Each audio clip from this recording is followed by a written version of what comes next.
Assalamualaikum warahmatullahi wabarakatuh. Bismillahirrahmanirrahim. Alhamdulillahirabbil alamin. Wa bihi nasta'in wa ala umurid dunya waddin.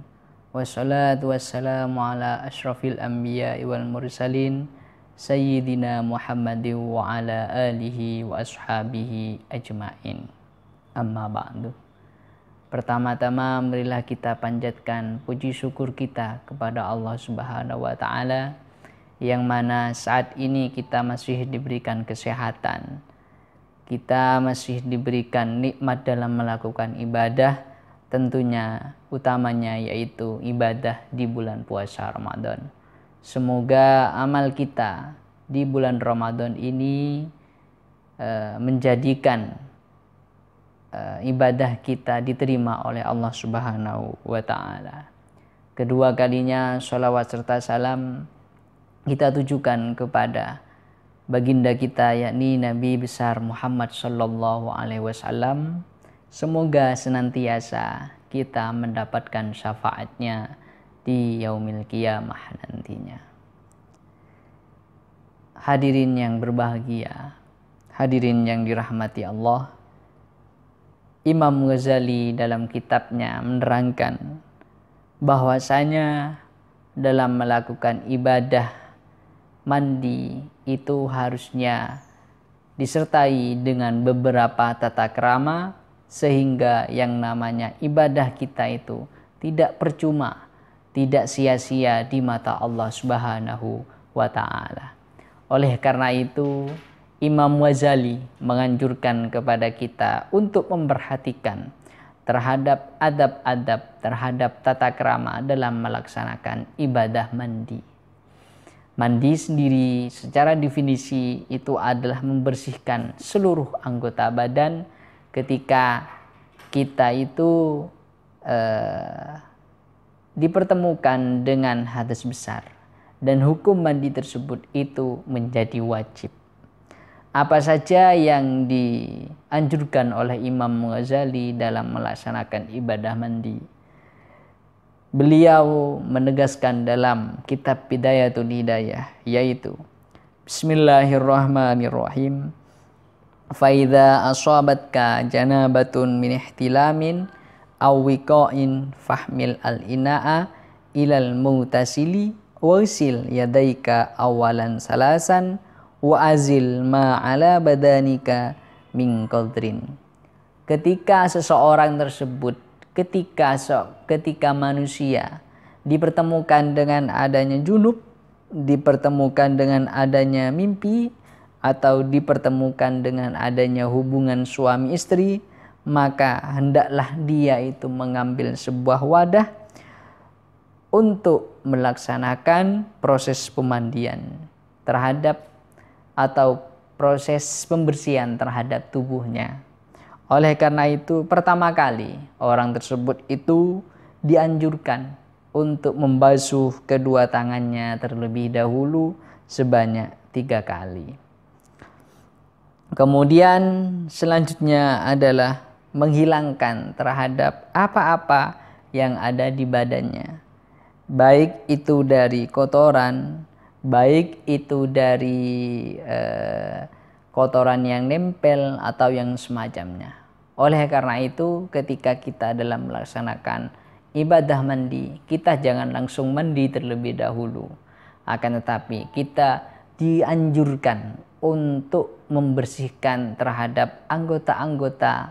Pertama itu adalah tangan terlebih dahulu, kemudian memeriksa apakah yang di dalam badan kita, di badan kita ini apakah ada kotoran yang menempel atau kotoran yang sulit untuk dihilangkan.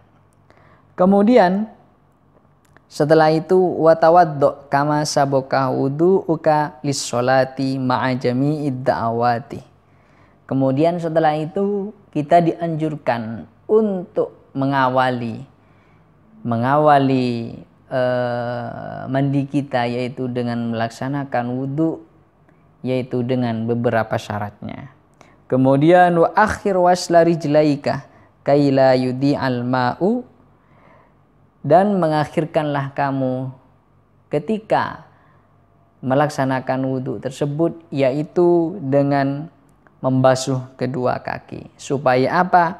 Supaya air tersebut itu tidak sia-sia. Kemudian faidza farauta minal wudu'i fasubbil ma'a ala ra'sika salasan. Ketika kamu itu sudah melaksanakan yang namanya wudhu, kamu itu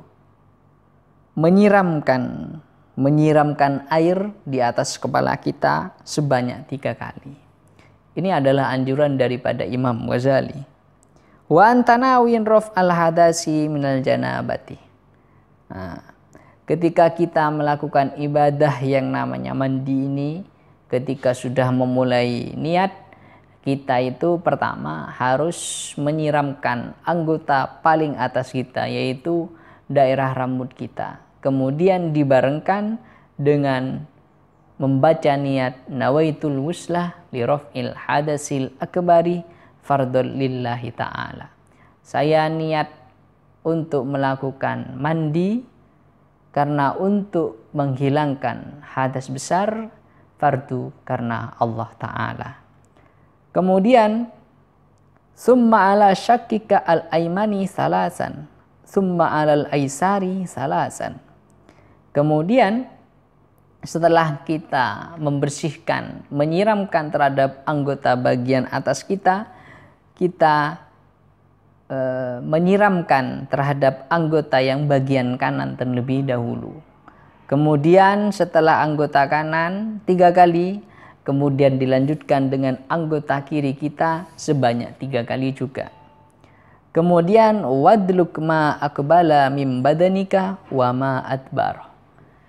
Di samping menyiramkan air, tentunya tidak cukup, kita harus menggosok menggunakan sabun, menggunakan alat-alat misalkan untuk membersihkan, yang nantinya agar semua air itu terserap oleh badan kita, yaitu menggosok terhadap anggota baik di depan atau baik yang di belakang.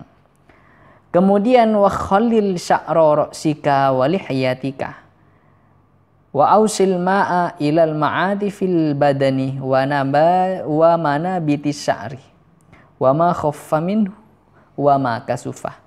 Dan hendaknya kita harus menyela-nyelai terhadap rambut kita menggunakan tangan kita, kemudian jenggot kita bagi kaum laki-laki, kemudian berusaha untuk menyampaikan air untuk menyirami terhadap anggota lempit-lempit yang ada di badan kita. Mulai dari ketiak kita misalkan, mulai dari siku-siku kita. Kalau seumpamanya tidak tersampaikan air, maka otomatis yang namanya mandi tidak akan sah. Karena syarat mandi tersebut diantaranya adalah menyiramkan air ataupun menyampaikan air terhadap seluruh anggota tubuh kita.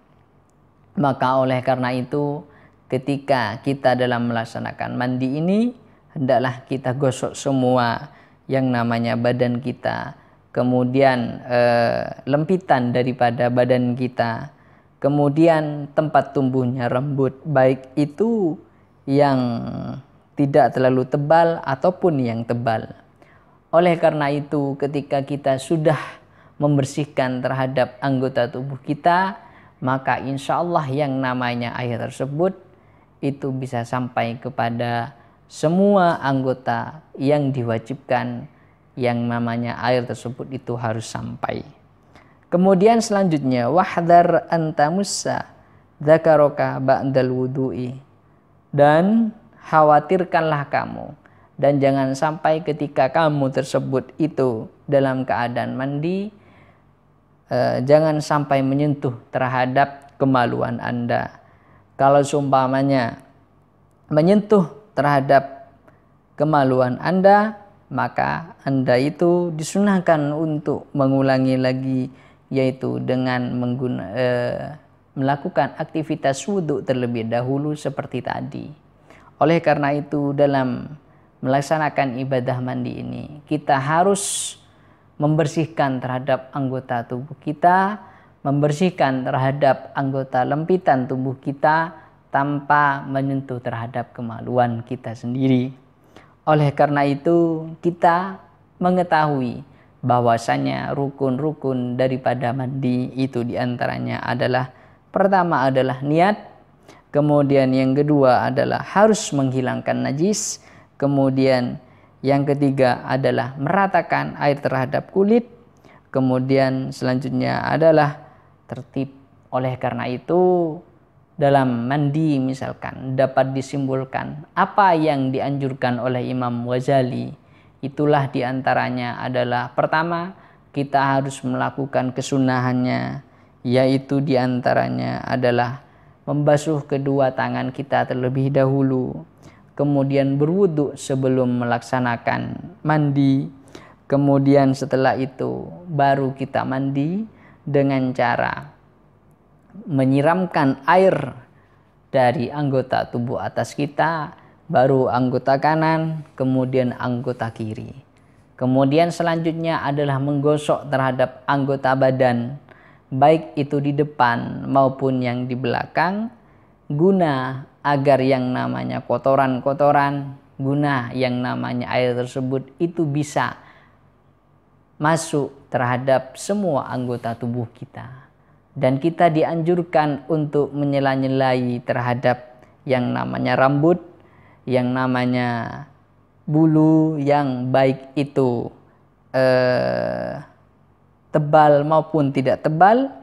Kemudian harus menyampaikan air terhadap lempitan-lempitan yang ada pada tubuh kita, dan jangan sampai menyentuh terhadap kemaluan kita.